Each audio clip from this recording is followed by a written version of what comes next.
Hello everyone, welcome to replica world. आज हम लोग बात करने वाले हैं एचएनबी गढ़वाल यूनिवर्सिटी का बीएड एंट्रेंस का जो पेपर आया है अभी रिसेंटली 2021 में, उसके बारे में। इसमें हम लोग आज डिस्कस करेंगे जर्नल नॉलेज सेक्शन के बारे में। तो चलिए शुरू करते हैं। तो सबसे पहला क्वेश्चन आया था, the remarkable characteristic about the arrangement of the house in the Harappa cities are that they adopted. कहने का मतलब ये, हड़प्पा शहरों में जो घरों की व्यवस्था थी उसमें क्या विशेष बात थी। तो यहाँ पे चार ऑप्शंस हमारे पास हैं, grid system, cross roads, angular system या सर्कुलर रोड। तो जितने भी इंडस वैली सिविलाइजेशन थे वहाँ पर ग्रिड सिस्टम देखा गया था। तो उसके अकॉर्डिंग मुझे लगता है इसका आंसर होगा ऑप्शन नंबर ए, ग्रिड सिस्टम। चलते हैं नेक्स्ट क्वेश्चन पे। Name the largest brackish water lagoon of Asia. हमें एशिया के सबसे बड़े खारे पानी की खाड़ी के बारे में बात करनी है कि वो कौन सी है। तो चार ऑप्शंस हमारे पास हैं, चिल्का लेक, पोलिकत लेक, कैलवेली लेक या डल लेक। ठीक है, तो इस तरीके से हमारे पास चार ऑप्शंस हैं। तो इसका जो आंसर है वो है चिल्का लेक, यानी option number A. Third question है, who is the author of Gulamgiri. Gulamgiri जो एक बुक है उसका ऑथर कौन है। ठीक है, तो यहाँ पे चार ऑप्शंस है हमारे पास, रविंद्रनाथ टैगोर, मुकुल देव, ज्योतिराव फुले या बी आर अम्बेडकर। तो इसका आंसर है ऑप्शन नंबर सी, ज्योतिराव फुले। नेक्स्ट क्वेश्चन है, गायत्री मंत्र इज मेंशन्ड इन विच वेद। गायत्री मंत्र का जो उल्लेख है वो किस वेद से मिलता है। हमारे पास चार ऑप्शंस है, ऋग्वेद, सामवेद, यजुर्वेद और अथर्ववेद। तो ये जो क्वेश्चन है 2019 में भी आया था। इसका answer option number A, Rigveda. Next question पे चलते हैं, कौन से फाइनेंस मिनिस्टर ने सर्विस टैक्स को इंट्रोड्यूस किया था इंडिया में। तो हमारे पास चार ऑप्शंस हैं, पी चिदम्बरम, डॉक्टर मनमोहन सिंह, इंदिरा गांधी या अरुण जेटली। तो इसका जो आंसर है वो है डॉक्टर मनमोहन सिंह, यानी option number B. Next question पे चलते हैं, उत्तराखंड की किस सिटी में 7 day international yoga festival organise किया गया था। यहाँ पर हमारे पास चार ऑप्शन है, हरिद्वार, देहरादून, ऋषिकेश या श्रीनगर। तो इसका आंसर है ऋषिकेश। चलते हैं नेक्स्ट क्वेश्चन पे। No person shall be citizen of India if he has. कोई व्यक्ति भारत का नागरिक नहीं होगा यदि वह, यानी वो नागरिक नहीं रहेगा अगर उसने क्या चीज़ करी। अगर उसने अपने स्वेच्छा से किसी अन्य देश की नागरिकता ले ली, यानी अपने अपनी इच्छा से दूसरे देश की सिटीजनशिप ले ली। इसके अलावा अगर उसने दूसरे देश में एम्प्लॉयमेंट ले लिया, या किसी दूसरे देश के कोर्ट द्वारा उसको किसी भी चीज़ में सज़ा सुनाई गई या उसको मुजरिम पाया गया, या फिर फॉरेन कंट्री में वो रहने चला गया और 5 सालों से ज़्यादा वो वहाँ पे अगर रहता है तो यहाँ पर जो इसका सही आंसर होगा वो ये होगा कि वो सिटीज़न इंडिया का नहीं रहेगा अगर वो अपनी इच्छा से किसी दूसरे देश की सिटीज़नशिप को एक्सेप्ट कर ले, नागरिकता को एक्सेप्ट कर ले। ठीक है, तो जो इसका आंसर होगा वो होगा ऑप्शन नंबर ए। नेक्स्ट क्वेश्चन पे चलते हैं, world teachers day is celebrated on. विश्व शिक्षक दिवस कब मनाया जाता है। चार ऑप्शन है, 12 जनवरी, 5 जून, 5 अक्टूबर या 12 दिसंबर। तो इसका आंसर है ऑप्शन नंबर सी, 5 अक्टूबर। चलते हैं नेक्स्ट क्वेश्चन पे, who has become the first bowler to dismiss left handers 200 times in test cricket. यानी ऐसा कौन सा क्रिकेटर है या बॉलर है जो कि सबसे पहला ऐसा बॉलर बना है जिसने लेफ्ट हैंडर्स को 200 बार टेस्ट क्रिकेट में पवेलियन भेज दिया है। तो यहाँ पर हमारे पास चार ऑप्शन है, आर अश्विन, मुथैया मुरलीधरन, जसप्रीत बुमराह या शेन वॉन। तो इसका जो आंसर है, बड़े गर्व से हम कह सकते हैं आर अश्विन, ये इंडियन प्लेयर है। आर अश्विन इसका आंसर ऑप्शन नंबर ए। चलते हैं नेक्स्ट क्वेश्चन पे, question number 10। International literacy day कब मनाया जाता है। अंतर्राष्ट्रीय साक्षरता दिवस कब मनाया जाता है। चार ऑप्शन हैं, 8 सितंबर, 10 सितंबर, 14 सितंबर या 17 सितंबर। तो इसका जो आंसर है वो है 8 सितंबर। Option number A is the answer. Next question है, the present chief election commissioner of India is. अभी के जो चीफ इलेक्शन कमिश्नर है उनका नाम क्या है। चार ऑप्शन है, श्री सुशील चंद्र, डॉक्टर नजीम जैदी, श्री ओम प्रकाश रावत या श्री उमेश सिन्हा। तो इसका जो आंसर है वो है ऑप्शन नंबर ए, श्री सुशील चंद्र। नेक्स्ट क्वेश्चन है कि रिश्टर स्केल किस चीज़ को मेजर करने के लिए इस्तेमाल होती है। हमारे पास चार ऑप्शन है, ओशन की डेप्थ यानी महासागर की गहराई, हवा की तीव्रता यानी इंटेंसिटी ऑफ विंड, या अर्थक्वेक यानी भूकंप, या बॉडी का टेम्परेचर यानी शरीर का तापमान। तो इसका जो आंसर है वो option number C, earthquakes. Next question है, light from the sun reaches the earth in an average of. यानी जो सूरज की रोशनी है वो पृथ्वी पे कितनी देर में पहुंचती है। चार ऑप्शंस हैं जिनमें से जो सही ऑप्शन है वो है option number C, 8 minutes 20 second, यानी 8 मिनट 20 सेकेंड में जो लाइट होती है वो पृथ्वी तक पहुंच जाती है। 14th क्वेश्चन है, who among the following is the author of my country my life. एक बुक है माई कंट्री माई लाइफ, यानी मेरा देश मेरी ज़िंदगी, है ना। तो ये जो बुक है ये किसने लिखी है? चार ऑप्शन है, LK अडवाणी, APJ अब्दुल कलाम, अटल बिहारी वाजपेयी या शशि थरूर। तो इसका जो आंसर है वो है LK अडवाणी, यानी option number A is the answer. Next question है, इनमें से कौन सी बॉडी एक कॉन्स्टिट्यूशनल बॉडी नहीं है? ठीक है, यहाँ पर चार ऑप्शन है, election commission, UPSC, NITI Aayog या फाइनेंस कमीशन। तो इसका आंसर है नीति आयोग। नीति आयोग कोई भी कॉन्स्टिट्यूशनल बॉडी नहीं है, option number C is the answer. चलते हैं नेक्स्ट क्वेश्चन पे। ऐसा कौन सा रेलवे स्टेशन है उत्तर प्रदेश में जिसको रीनेम किया गया है और उसको बनाया गया है दीनदयाल उपाध्याय जंक्शन? हमारे पास चार ऑप्शन है, मुगल सराय, माओ, जौनपुर या गोंडा। तो इसका जो आंसर है वो है मुगल सराय। मुगल सराय रेलवे स्टेशन को अब दीनदयाल उपाध्याय जंक्शन बोला जाता है। अब चलते हैं नेक्स्ट क्वेश्चन पे। लुकेमिया जो बीमारी है वो किस चीज़ से रिलेटेड है? किडनी, थ्रोट, ब्लड या आइज। तो इसका आंसर है कि वो रक्त से यानी ब्लड से रिलेटेड है। चलते हैं नेक्स्ट क्वेश्चंस पर। जो नेक्स्ट क्वेश्चन है क्वेश्चन नंबर 18, उसके अकॉर्डिंग उसमें कहा गया है कि UGC ने एक नोटिफिकेशन दिया जिसमें कि कहा गया कि एक अकेडमिक बैंक बनाया जाएगा क्रेडिट का, ठीक है, और वो जो चीज़ है वो 2021 से लागू होगी। तो यहाँ पर हमें ये बताना है कि ये चीज़ नोटिफिकेशन जो है ये कब आई, इसके बारे में कब बात करी गई। तो हमारे पास चार ऑप्शन है, 28 जुलाई 2020, 28 सितंबर 2020, 28 जुलाई 2021 या 1 अक्टूबर 2021। तो जो इसका आंसर है वो ऑप्शन नंबर सी है, 28 जुलाई 2021। नेक्स्ट क्वेश्चन पे चलते हैं। जो ICC है उसके हेडक्वार्टर्स कहाँ पे हैं? चार ऑप्शन है, मुंबई, सिडनी, दुबई या बर्मिंघम। तो हमें बताना है कहाँ पर है ICC के हेडक्वार्टर्स। तो इसका आंसर है option number C, Dubai. Next question पे चलते हैं। सीताबनी वन्य जीव अभ्यारण्य यानी कि सीताबनी वाइल्ड लाइफ रिजर्व कहाँ पर है? तो हमारे पास चार ऑप्शन है, बिहार, उत्तराखंड, उड़ीसा या फिर उत्तर प्रदेश। तो इसका आंसर है option number B, Uttarakhand. Next question है कि विशाखा गाइडलाइन जो है उसके अकॉर्डिंग सुप्रीम कोर्ट ने जो भी कहा है वो किस चीज़ से रिलेटेड है? विशाखा गाइडलाइन।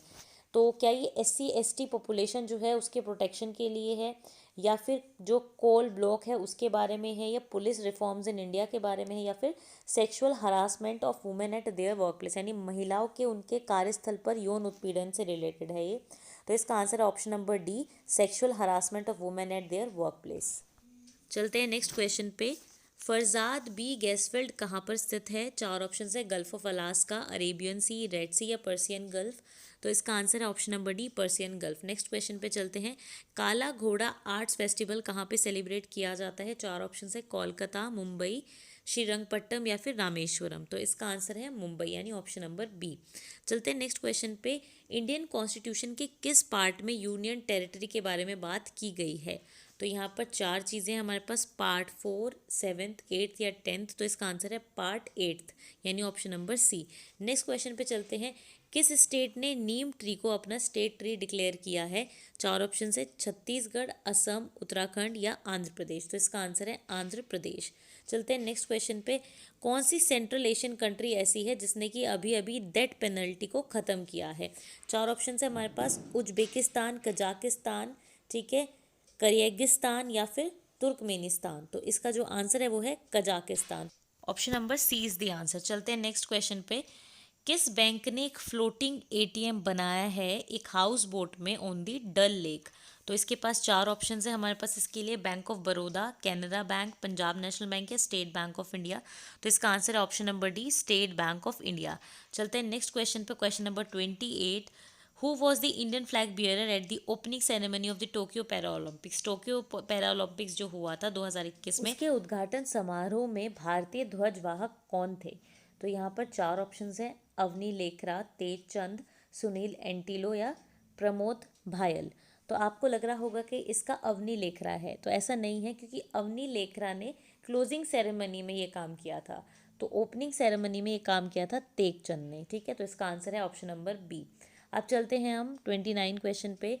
ऐसी कौन सी स्कीम है जो यूनियन गवर्नमेंट ने लॉन्च की है for mentoring young authors? Young authors को मेंटर करने के लिए कौन सी स्कीम चलाई गई है? चार ऑप्शंस है, युवा, लक्ष्य, लेखक या उन्नति। तो इसका आंसर है युवा। चलते हैं क्वेश्चन नंबर 30 पे। ग्लोबल इनोवेशन इंडेक्स 2021 में भारत की रैंक क्या है? चार ऑप्शंस है, 15, 18, 21 या 46। तो इसका आंसर है 46 यानी ऑप्शन नंबर डी। चलते हैं नेक्स्ट क्वेश्चन पे। वर्ल्ड हाईएस्ट मूवी थिएटर जो है, जो अभी अभी इनॉग्रेट किया गया है, वो कहाँ पर है? चार ऑप्शंस हैं, लद्दाख, कश्मीर, अरुणाचल प्रदेश या सिक्किम। तो इसका आंसर ऑप्शन नंबर ए, लद्दाख।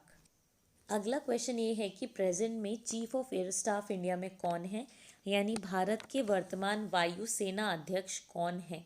चार ऑप्शंस हैं यहाँ पर, एयर चीफ मार्शल एसपी त्यागी, अरूप राहा, या फिर RKS भदौरिया, या फिर VR चौधरी। तो इसका आंसर है air chief marshal VR Chaudhary. Option number D is the answer. चलते हैं नेक्स्ट क्वेश्चन पे। पॉलीग्लॉट का मतलब क्या होता है? अगर कोई पॉलीग्लॉट है तो इसका मतलब क्या होगा? ऑप्शन चार है हमारे पास कि वो इंसान बहुत सारी लैंग्वेजेस बोलता है, या उसके पास एक से ज़्यादा पति या पत्नी है, या फिर वो फ्रीक्वेंट फ्लायर है, हवाई यात्रा ज़्यादा करता है, या फिर वो एक से ज़्यादा स्पोर्ट्स खेलता है। तो इसका आंसर है ऑप्शन नंबर ए कि वो एक से ज़्यादा लैंग्वेजेस बोलता है। चलते हैं नेक्स्ट क्वेश्चन पे। इंडिया ने टोक्यो के ओलंपिक्स में टोटल कितने मेडल्स जीते? चार ऑप्शन हैं, जिसमें से जो सही ऑप्शन है वो है 7, यानी option number C is the answer. 7 medals जीते। इसके बाद हम चलते हैं क्वेश्चन नंबर 35 पे। विच of the following state has launched देखो अपना प्रदेश कैंपेन? तो देखो अपना प्रदेश कैंपेन किस स्टेट ने लॉन्च की है अपने टूरिज्म को बूस्ट करने के लिए? चार ऑप्शन है, हिमाचल प्रदेश, असम, उत्तराखंड या अरुणाचल प्रदेश। तो इसका आंसर है अरुणाचल प्रदेश। चलते हैं नेक्स्ट क्वेश्चन पे। Who won the Nobel prize for literature in 2021? Literature के लिए नोबेल प्राइज़ इस साल किसे मिला है? तो यहाँ पे चार ऑप्शन है, अब्दुल रज़ाक गुरनाहा, मारिया रेसा, या डेविड WC मैकमिलियन, या फिर क्लॉज हैसलमैन। तो इसका आंसर है option number A, Abdulrazak Gurnah. चलते हैं नेक्स्ट क्वेश्चन पे। Which country has got the highest rank in world happiness index 2021? World happiness index जो हर साल लिया जाता है, सभी कंट्रीज़ को उसमें शामिल किया जाता है लगभग। तो 2021 में इंडिया की रैंक तो पता नहीं क्या आई है, पर यहाँ पे क्वेश्चन पूछा गया है कि हाईएस्ट रैंक किसको मिली है? तो चार ऑप्शन है, जर्मनी, सिंगापुर, फिनलैंड या नॉर्वे। तो हमेशा की तरह फिनलैंड ही दुनिया का सबसे हैप्पीएस्ट देश बना इस बार, तो इसलिए option number C, Finland is the answer. Next question है कि किस स्टेट ने गवर्नेंस पोर्टल लॉन्च किया जिसका नाम है farmer registration and unified beneficiary information system fruits? चार ऑप्शन है, तमिलनाडु, पंजाब, कर्नाटक या उत्तराखंड। तो इसका आंसर है कर्नाटक। नेक्स्ट क्वेश्चन है कि किस कंट्री ने वर्ल्ड प्रेस फ्रीडम इंडेक्स 2021 को टॉप किया? चार ऑप्शन है, स्वीडन, स्विट्जरलैंड, फिनलैंड, नॉर्वे। तो इसका आंसर है नॉर्वे, यानी कि नॉर्वे में जो प्रेस वाले लोग हैं वो सबसे ज़्यादा आज़ादी से जी रहे हैं। चलते हैं क्वेश्चन नंबर 40 पे। ऐसा कौन सा स्टेट है जिसने अंकुर स्कीम लॉन्च की है to encourage citizens for planting trees during monsoon? यानी मानसून के टाइम लोग पेड़ लगाएं, इस बात से उनको प्रोत्साहित करने के लिए अंकुर स्कीम किस स्टेट ने शुरू की है? चार ऑप्शन है, हरियाणा, मध्य प्रदेश, राजस्थान या महाराष्ट्र। तो इसका आंसर है मध्य प्रदेश, यानी option number B is the answer. अब बात करते हैं नेक्स्ट क्वेश्चन की। Which of the following state has topped NITI Aayog SDG Indian index 2020-21? यानी SDG इंडेक्स जो होता है नीति आयोग का 2020-21 में, उसको किसने टॉप किया है? चार ऑप्शन है, गुजरात, केरला, असम, महाराष्ट्र। तो इसका आंसर है option number B, Kerala. Next question पे चलते हैं। इंडिया का कौन सा स्टेट है जो फर्स्ट बना है to reserve government job in favour of transgender person? And transgender person के लिए गवर्नमेंट जॉब को रिजर्व करने वाला सबसे पहला स्टेट कौन सा बना है? चार ऑप्शन है, गुजरात, जम्मू एंड कश्मीर, तमिलनाडु या कर्नाटका। तो इसका आंसर है ऑप्शन नंबर डी, कर्नाटका। चलते हैं क्वेश्चन नंबर 43 पे। For which sport Avani Lekhara has won the first gold medal for India at Tokyo para Olympics? यानी अवनी लेखरा का स्पोर्ट क्या है? चार ऑप्शन है, आर्चरी, शूटिंग, टेनिस, बैडमिंटन। तो इसका आंसर है ऑप्शन नंबर बी, शूटिंग। चलते हैं नेक्स्ट क्वेश्चन पे। What was the theme of the world water day 2021? World water day 2021 किस थीम पर बेस्ड था? चार ऑप्शन है, water and climate change, valuing water, leaving no one behind या no water no life. तो इसका answer है option number B, valuing water. अब बात करते हैं नेक्स्ट क्वेश्चन की, जो कि बहुत आसान क्वेश्चन है। जो इंडिया की तरफ से मेंस जेवलिन में टोक्यो गेम्स में किसने गोल्ड मेडल जीता? तो ये तो बहुत ज़्यादा न्यूज़ में रहे ये व्यक्ति। चार ऑप्शन है, नीरज चोपड़ा, सुशील कुमार, रणविजय सिंह या मनप्रीत सिंह। तो इसका आंसर है ऑप्शन नंबर ए, नीरज चोपड़ा, जिनको कौन नहीं जानता है अब। चलते हैं ऑप्शन नंबर 46 पे। Patanjali is well known for the compilation of. Patanjali को किस चीज़ के लिए जाना जाता है? योग सूत्र को संकलन करने के लिए योग सूत्र का, या पंचतंत्र का, या ब्रह्म सूत्र का, या आयुर्वेद का? तो आप लोगों को लगेगा आयुर्वेद का, पर ये नहीं है, उनको जाना जाता है योग सूत्र के लिए। ठीक है, option number A is the answer. चलते हैं नेक्स्ट क्वेश्चन पे। NEP यानी नेशनल एजुकेशन पॉलिसी 2020 के अनुसार किस कोर्स को अब डिसकंटिन्यू किया जाएगा, ख़त्म किया जाएगा? चार ऑप्शन है MCOM, MEd, MPhil या M Pharma। तो इसका आंसर है MPhil। चलते हैं नेक्स्ट क्वेश्चन पे। कांग्रेस की किस सेशन में पूर्ण स्वराज की बात कही गई थी, उसके गोल को सेट किया गया था? चार ऑप्शन है। पहला है लाहौर सेशन, फिर है कैलकाता session, Patna session, Madras session. तो इसका आंसर ऑप्शन नंबर ए, लाहौर सेशन 1929। चलते हैं नेक्स्ट क्वेश्चन पे। भारत के ऐसे कौन से साइंटिस्ट थे जिनको नोबेल प्राइज़ मिला था सबसे पहली बार? तो यहाँ पर हमारे पास चार ऑप्शन है। CV रमन, हरगोविंद खुराना, जगदीश चंद्र बोस या होमी जहांगीर भाभा। तो इसका जो आंसर है वो है ऑप्शन नंबर ए, CV रमन, जो कि एक फिजिसिस्ट थे। चलिए अब हम बात करते हैं नेक्स्ट क्वेश्चन की, जो आज के लिए हमारा लास्ट क्वेश्चन होगा। जनरल नॉलेज का लास्ट क्वेश्चन है ये। Which one of the following is a biosphere reserve in Uttarakhand? इनमें से कौन सा एक बायोस्फीयर रिजर्व है उत्तराखंड में? गोबिंद, कॉर्बेट, राजाजी या नंदा देवी? तो इसका आंसर है नंदा देवी। हालांकि राजाजी, कॉर्बेट और गोबिंद जो हैं वो भी हमारे यहीं पर हैं, पर वो नेशनल पार्क्स हैं। और नंदा देवी जो है क्या है, हमारा बायोस्फीयर रिजर्व है। इसलिए option number D, Nanda Devi is the answer. तो बच्चों ये क्वेश्चंस थे हमारे जनरल नॉलेज सेक्शन के। बाकी के जो क्वेश्चन है वो फर्दर वीडियोस में मैं डिस्कस करूंगी। तो आज के लिए सिर्फ इतना ही। अगर आपको वीडियो अच्छी लगी हो तो लाइक ज़रूर करें, शेयर करें और एप्लीकेबल को सब्सक्राइब करें।